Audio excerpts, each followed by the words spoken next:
निमन की होगा अच्छे से। चलो देखो, अब्दुल रहमान, अगर हम लोग को पिछले क्लास में कहाँ तक पढ़ लिए थे? अब्दुल रहमान और जिनसेन तक पढ़ लिए थे, और आगे का टॉपिक हम लोग का था सिद्ध साहित्य। ठीक है, तो सिद्ध साहित्य पढ़ने से पहले हम लोग एक बार पीछे क्लास का क्या कर लेते हैं, रिवाइज मार लेते हैं कि कितना क्या क्या हम लोग पढ़े थे। तो अब्दुल रहमान की अगर बात किया जाए, तो अगर बात किया जाए कि अब्दुल रहमान को हिंदी का प्रथम कवि किसने माना था, तो अब्दुल रहमान को हिंदी का प्रथम कवि किसने किसने माना था जी? हाँ, डॉक्टर हजारी प्रसाद द्विवेदी जी ने जो अब्दुल रहमान थे उनको हिंदी का क्या माना है, प्रथम कवि माना है। ठीक है, अगर बात किया जाए कि अब्दुल रहमान की रचना कौन सी थी या ग्रंथ कौन सा था, तो कौन सा ग्रंथ था? संदेश रासक अब्दुल रहमान की क्या है, रचना है, या फिर ग्रंथ बोल सकते हैं। ठीक है जी। अगर बात किया जाए कि इसमें कहाँ की कहानी है, संदेश रासक जो है, इसमें कहाँ की कहानी लिखी गई, कौन से स्थान? विक्रमपुर की एक वियोगिनी की कहानी है। ठीक है जी, विक्रमपुर की एक वियोगिनी। वियोगिनी उसे बोलेंगे जो जो एक औरत है, उसका हस्बैंड क्या हो गया है, उसको छोड़कर चला गया है, तो उसके याद में बैठ के रो रही है, उसी को देखते हुए इस संदेश रासक का कहानी लिखा गया है। ठीक है, अगर आगे इसके बात किया जाए कि यह रचना कितने खंडों में विभाजित है, तो कितने खंडों में विभाजित है? 223। यह रचना 3 खंडों में विभाजित है। कितने खंडों में? 3 खंडों में विभाजित है। अगर बात किया जाए कि इसके अंदर कितने छंदों का प्रयोग किया गया है, तो 223 छंदों का प्रयोग किया है। ठीक है जी। इसके बाद हम लोग पढ़े थे जिनसेन के बारे में। किसके बारे में पढ़े थे? तो जिनसेन, ये अगर बात किया जाए इनका रचना, तो क्या बताओगे? महापुराण इनकी रचना थी। ठीक है, ये दिगंबर परंपरा से संबंध रखते थे। अगर बात किया जाए कि इन्होंने महापुराण जो है जैन धर्म से संबंधित भिन्न भिन्न प्रकार के ग्रंथों था, इसको 2 ग्रंथों में भाषा में बांटा गया था। एक संस्कृत था और एक अपभ्रंश था। तो संस्कृत में इसे क्या बोला गया? महापुराण। और अपभ्रंश में क्या बोला गया? उत्तर पुराण। यहाँ तक हम लोग पढ़ चुके हैं। अब लोग हम पढ़ेंगे सिद्ध साहित्य। क्या पढ़ेंगे जी? सिद्ध साहित्य। तो बहुत इंपॉर्टेंट है सिद्ध वाला क्वेश्चन। ठीक है, तो ये तुम लोग का यूपी बोर्ड हो क्लास 10 या 12, ये क्वेश्चन पहले ही दिया है। सीरीज का पहला जब निकालोगे सिद्ध साहित्य में, हाँ, तो इसमें क्वेश्चन मिल जाएगा। फट से पहला क्वेश्चन मिलेगा कि सीधों की संख्या बताइए। क्या क्वेश्चन बनेगा जी? हाँ, तो सीधों की संख्या है 84। कितनी है जी? हाँ, सीधों की संख्या 84 माना गया है, या 84 है। ठीक है जी। कितने सीधों की संख्या बनाया गया है? 84। ये क्वेश्चन रिपीटेड क्वेश्चन है। हाँ, ये मतलब ये पेपर में आ चुका है। यूपी बोर्ड का जो 12th हो वाले है, जो वो क्वेश्चन आ चुका है कि सीधों की संख्या बताइए। तो सीधों की संख्या कितना होगा? 84। ठीक है, अगर बात किया जाए कि सिद्ध लोग कहाँ पे रहते थे, सिद्ध लोग कहाँ पे रहते थे, तो ये लोग श्री पर्वत पे, इनका केंद्र श्री पर्वत पे था। ठीक है जी, श्री पर्वत। ठीक है, पर्वत मतलब होता है पहाड़, उस पहाड़ का नाम था श्री पर्वत। ठीक है,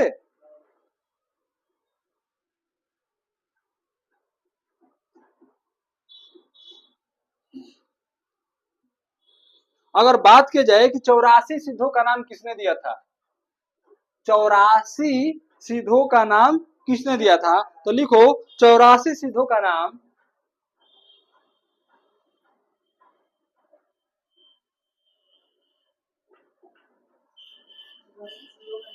हाँ, 84 सिद्धों का नाम आचार्य रामचंद्र शुक्ल जी ने दिया था। तो अगर बात किया जाए कि 84 सिद्ध बोला गया है, ठीक है जी, तो इनका पहली बार नामकरण किसने किया था, तो क्या बताओगे? आचार्य रामचंद्र शुक्ल। यहाँ तक क्लियर हुआ? अब आते हैं पहले सिद्ध साहित्य जो है, तो पहले सिद्धों में पहले कवि या पहले सिद्धकार कौन हुए? ठीक है, तो लिखो सरहप्पा। पहले कौन हुए हैं जी? पहला है सरहप्पा, ठीक है। हाँ, पहला जो सिद्ध पुरुष है या सिद्ध कवि है सरहप्पा, ठीक है जी। तो ये इंपॉर्टेंट है सरहप्पा, इनसे बहुत सारे क्वेश्चन पूछा जा चुका है तुम्हारे एग्जाम में, या फिर कोई कंपटीशन का भी एग्जाम होता है जिसमें हिंदी साहित्य आएगा तो ये क्वेश्चन पूछा जा सकता है, ठीक है। तो लिखो सरहप्पा के बारे में, ये अगर बात किया जाए तो ये कब से कब तक थे? 769 से 809 ईस्वी के आसपास इनका माना गया है, ठीक है। हाँ, सरहप्पा का समय काल। चलो, हाँ 809 809। चलो पहला पॉइंट लिखो, सरहप्पा को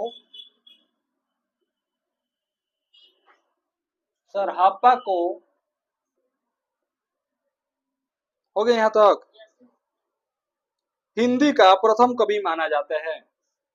हिंदी का प्रथम कवि माना जाता है, ठीक है जी। तो सिद्धों में सबसे पहले कौन थे? सरहप्पा थे। कौन थे जी? सरहप्पा थे, ठीक है। इनका अन्य नाम लिखो। हाँ, अन्य नाम को क्या बोला जाता है? क्या है घर का तुम्हारा नाम? बोलो जल्दी। तुम्हारा अंग तो स्कूल का है ना, घर का क्या है? अंगद हिलर। देखो उपनाम निकल गया ना जी, क्या नाम है? अंगद हिलर। हाँ, बागी बोलते हैं, तुम्हारी हरकतें वही है। तो देखो अन्य नाम मतलब क्या होता है, जो जिसको उपनाम बोला जाता है। तो अन्य नाम था इनका राहुल। क्या नाम था? हाँ, या फिर राहुल भद्र।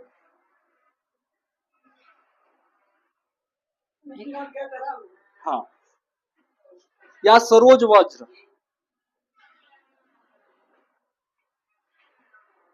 देखो इनका ये सब उपनाम था, ठीक है जी। ठीक है, हाँ अन्य नाम में ये था, ठीक है। यहां तक समझ में आया। अगर बात किया जाए तो ये सिद्धों में सबसे पुराने थे। ये सिद्धों में क्या थे जी? सबसे पुराने संत थे। हाँ, सिद्ध सबसे सिद्ध कवि होंगे, साहित्य कहाँ से होगा जी? सिद्धों में सबसे पुराने,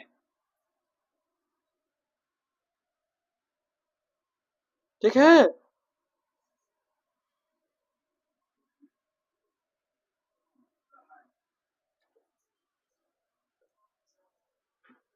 किसके बारे में पढ़ा है हम लोग? तो सरहप्पा ही होंगे ना, दूसरा थोड़ी कोई होगा।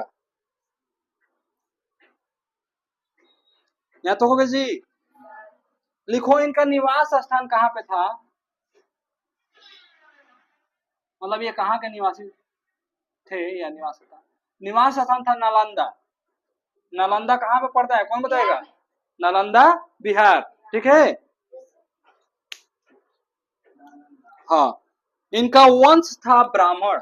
वंश का था ब्राह्मण, यानी ब्राह्मण जात के ये माने गए थे ये, ठीक है। वंश ब्राह्मण, यहां तक क्लियर हुआ।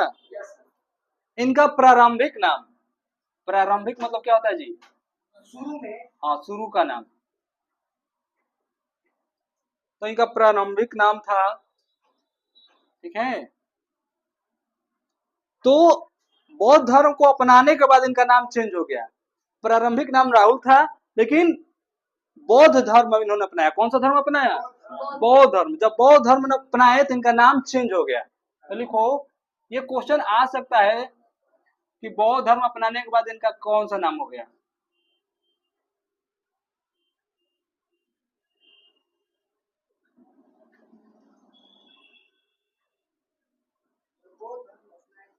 हाँ, इनका नाम हो गया राहुल भद्र, ठीक है जी। हाँ, ये कब हुआ? जब बौद्ध धर्म अपनाए तब, उससे पहले केवल राहुल थे। हाँ, ठीक है जी।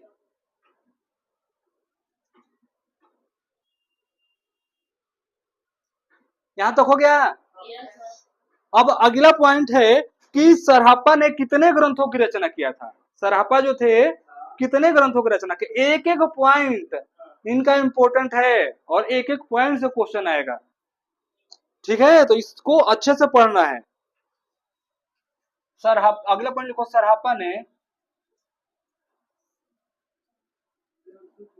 सरहप्पा ने 32 ग्रंथों, कितने ग्रंथ जी? 32 ग्रंथों की रचना किया था। कितने ग्रंथ का रचना किए थे? 32 ग्रंथ। हाँ, तो देखो तुम्हारे बोर्ड में क्वेश्चन अगर बनना होगा तो कहां से बनेगा कि हिंदी के प्रथम कवि किसको माना गया है, सीधों की संख्या कितनी होती है, ये बन सकता है कि सरहप्पा के ने कितने ग्रंथों की रचना किया था, ये सब क्वेश्चन बन सकते हैं। बाकी ये सब थोड़ा लेवल हाई वाला है। तो ये यहाँ तक हो गया, तो ऊपर का मिटा दे। तो चलो ऊपर से कुछ मिटा दे रहे हैं।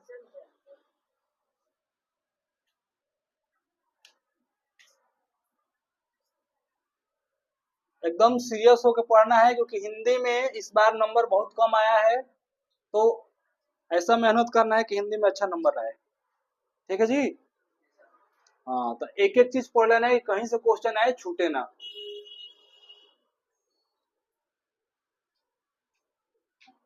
हो गया यहाँ तक। लिखो, सरहप्पा का सबसे प्रसिद्ध ग्रंथ, ये इंपॉर्टेंट है ये भी, सरहप्पा का सबसे प्रसिद्ध ग्रंथ, ये बहुत बार रिपीटेड क्वेश्चन है बीपीएससी का, टीचिंग वाले एग्जाम में बहुत बार पूछा गया है। सरहप्पा का सबसे प्रसिद्ध ग्रंथ, तो सबसे प्रसिद्ध ग्रंथ था इनका दोहा कोश। क्या नाम था? दोहा कोश। दोहा कोश। ठीक है, तो इतना हार्ड लेवल का पढ़ लेना है कि क्वेश्चन कहीं से आए लगे कि एकदम इजी क्वेश्चन आ रहा है। ठीक है, लिखो अगला पॉइंट, ये भी इंपॉर्टेंट है। सरहप्पा को सहजयान सहजयान संप्रदाय, सहजयान संप्रदाय का प्रवर्तक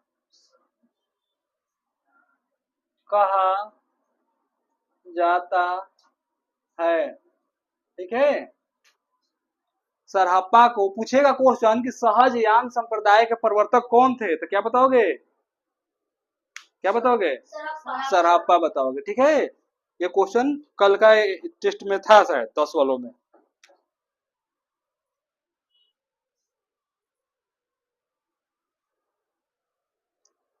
अच्छा, दोहा और चौपाई नाम सुने हो जी? हाँ, दोहा और चौपाई। तो अगर बात किया जाए कि दोहा और चौपाई का तो नाम तो सुने थे, आज तक नामे सुने होंगे, लेकिन ये नहीं पता होगा कि आया कहाँ से है। पता है कहाँ से आया था, या फिर कहाँ से स्टार्टिंग हुआ है, सबसे पहले किसने दोहा स्टार्ट किया, सबसे पहले चौपाई किसने लिखना स्टार्ट किया, तो ये नहीं पता होगा। मैक्सिमम लोगों को नहीं पता होता है, कोई बात नहीं, आज के बाद से पता चल जाएगा। तो लिखो, हिंदी में सर्वप्रथम, अगला पॉइंट डाल के लिखो, हिंदी में सर्वप्रथम दोहा और चौपाई का प्रयोग, दोहा और चौपाई का प्रयोग सरहप्पा ने किया था। ठीक है जी। अगर बात किया जाए कि हिंदी में सर्वप्रथम दोहा और चौपाई का प्रयोग किसने किया था, तो क्या बताओगे? सरहप्पा ने किया। ठीक है,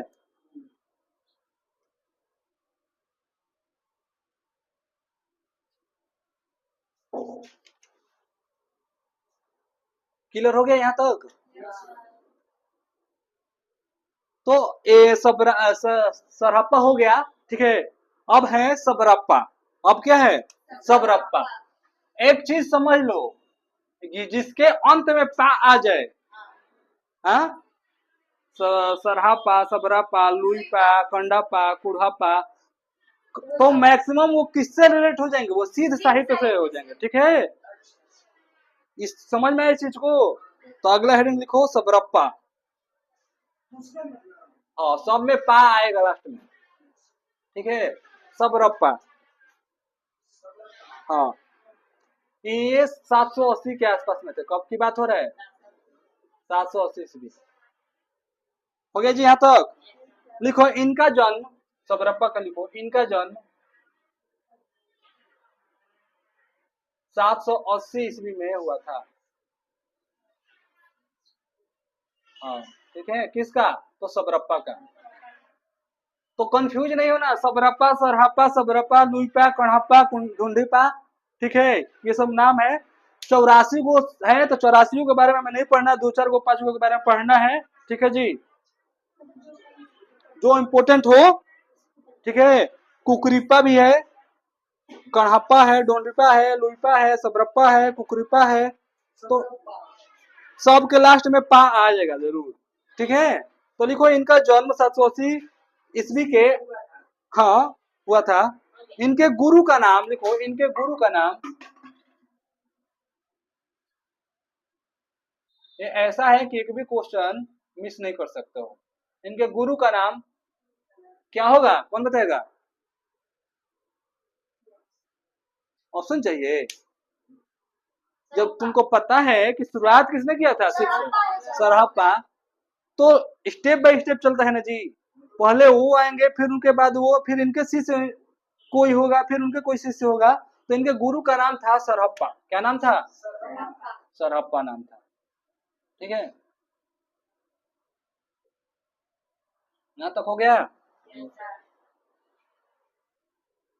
लिखो सबरों की जीवन व्यतीत करने कारण, सबरों की जीवन व्यतीत करने के कारण इनका नाम क्या पड़ गया? सबरप्पा पड़ गया। सब रप्पा। ठीक है जी, सबरप्पा पड़ा। ठीक है, पड़ गया। चलो अगले,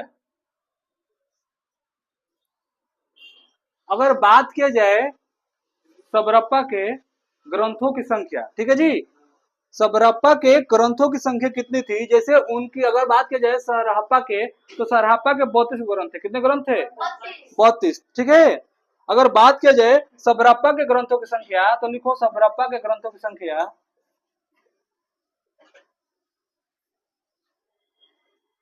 ग्रंथों की संख्या 26 थी। कितनी थी?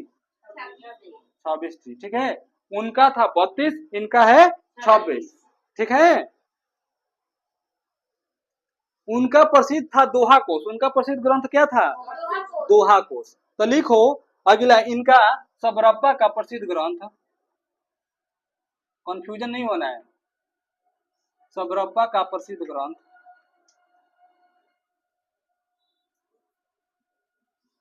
प्रसिद्ध ग्रंथ चार्यापद। क्या नाम है जी? चार्यापद था।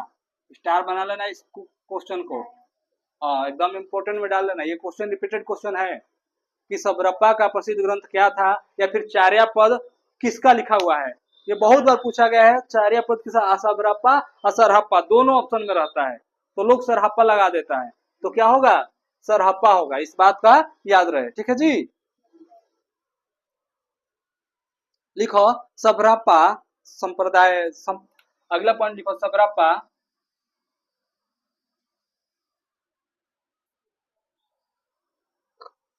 सिद्ध संप्रदाय में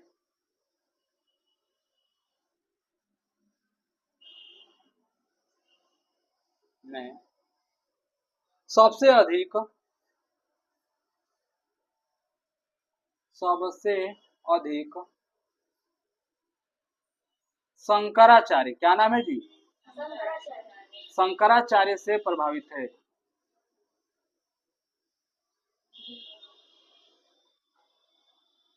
अगर बात किया जाए कि सबरप्पा सबसे अधिक किससे प्रभावित थे तो क्या होगा, शंकराचार्य से। ठीक है, यहां तक हो गया। अच्छा, उलट बासिया नाम सुने हो जी, उलट बासिया। कबीर की जब पढ़ोगे कबीर के बारे में तो उसमें उलटवासियों का जिक्र आता है, कबीर के दोहे में उलटवासी आता है। ठीक है, तो देखो पहले लिख लो, उसके बाद बता रहे क्या है ये। देखो, सीधों में प्रचलित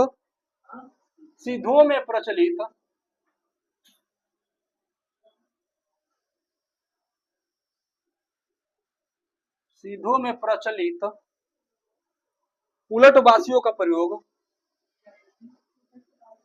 उलटवासियों का प्रयोग सबसे पहले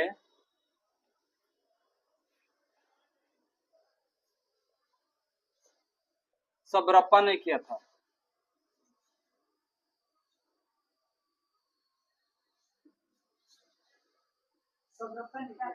हाँ, ठीक है।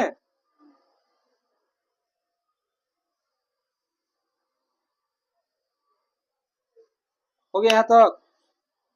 तो उलटवासिया जैसे मान लो, जैसे दिन रात, सुबह शाम, धूप छांव, तो वैसे ही दोहा में उलटवासिया होता है। किसमें होता है, दोहा में। जैसे कबीर का निर्गुण सुनेगा ना, निर्गुण वाणी, उसमें इस चीज का प्रयोग किया गया है।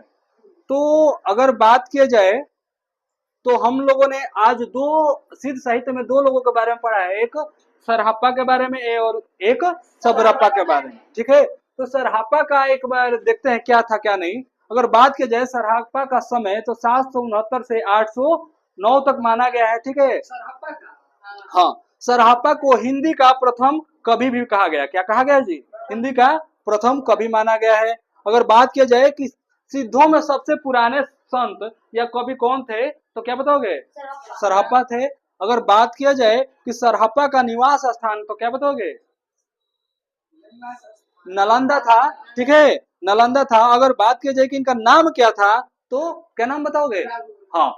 लेकिन जब बौद्ध धर्म अपना लिए इन्होंने तो क्या उनका नाम हो गया, राहुल भद्र हो गया। ठीक है जी, यानी प्रारंभ में राहुल था, बौद्ध धर्म अपनाने के बाद राहुल भद्र हो गया। ठीक है जी। अगर बात किया जाए कि इनकी ग्रंथों की संख्या तो कितना बताओगे, हाँ, 32 ग्रंथ लिखे थे इन्होंने। और सबसे प्रसिद्ध ग्रंथ था दोहा कोश। सबसे प्रसिद्ध ग्रंथ क्या था, दोहा कोश। ठीक है जी। तो अगर बात किया जाए कि सरहप्पा ने कौन से संप्रदाय को प्रवर्तक माना गया है सरहप्पा को, तो सहजयान संप्रदाय के प्रवर्तक के रूप में इनको माना गया है। ठीक है जी, यहाँ तो क्लियर हुआ। अगर बात की जाए कि हिंदी में सबसे पहले दोहा और चौपाई लिखने का शुरुआत किसने किया था, तो सरहप्पा ने सबसे पहले हिंदी में दोहा और चौपाई लिखने का प्रयोग किया था। ठीक है, इसके हाँ, सरहप्पा का टाइम था 769 से 809। ठीक है, तो यहाँ तक सब सरहप्पा के बारे में पढ़ लिया हम लोग। और सबसे मोस्ट इंपोर्टेंट क्वेश्चन यही बनेगा कि सीधों की संख्या बताइए। तो तुम लोग के सीरीज में ये क्वेश्चन एक बार नहीं 10 बार ये सीरीज में क्वेश्चन मिलेगा। जब हिंदी का सीरीज उठाओगे साहित्य वाला तो ये क्वेश्चन 10 बार पूछ चुका है कि सीधों के सबसे संख्या कितना है बताइए, 84। सबसे प्रसिद्ध कौन है वो अभी पढ़ाया नहीं है, पढ़ाएंगे तो बताएंगे सबसे प्रसिद्ध कौन है। ठीक है जी, सीधों में सबसे प्रसिद्ध कौन है अभी वो नहीं पढ़े हम लोग, तो जब पढ़ेंगे तो उसके बारे में बताएंगे। अगर बात किया जाए कि इनकी सबसे जो दोहा कोश है तो किसका है, तो सरहप्पा का है। अब आते हैं हम लोग, इनके शिष्य का नाम था क्या था, सबरप्पा। इनके शिष्य का नाम क्या था, सबरप्पा। तो सबरप्पा का जन्म 780 ईस्वी के आसपास माना गया है। कब माना गया है, 780। इनके गुरु का नाम सरहप्पा था। ये सबरों के जीवन व्यतीत करने के कारण इनका नाम क्या हो गया, सबरप्पा पड़ गया। सबरप्पा के ग्रंथों की संख्या बताई गई है 26। इनका सबसे प्रसिद्ध ग्रंथ था चार्यापद। सबसे प्रसिद्ध ग्रंथ चार्यापद। ठीक है, सबरप्पा सिद्ध संप्रदाय में सबसे अधिक शंकराचार्य से क्या थे, प्रभावित थे।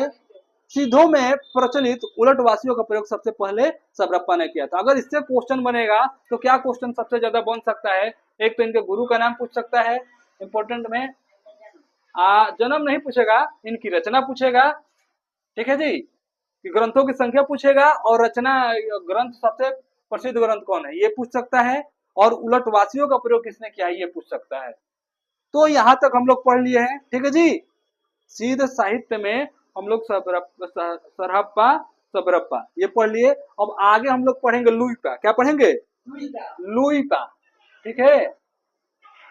लुइपा के बारे में कल हम लोग पढ़ेंगे कि लुइपा क्या थे, इन्होंने क्या किया है क्या नहीं किया है, ठीक है जी। तो आगे की क्लास कहाँ से स्टार्ट होगी? लुइपा से। तो आज की क्लास खत्म हो रही है, ठीक है। आगे लुइपा से चलाया जाएगा।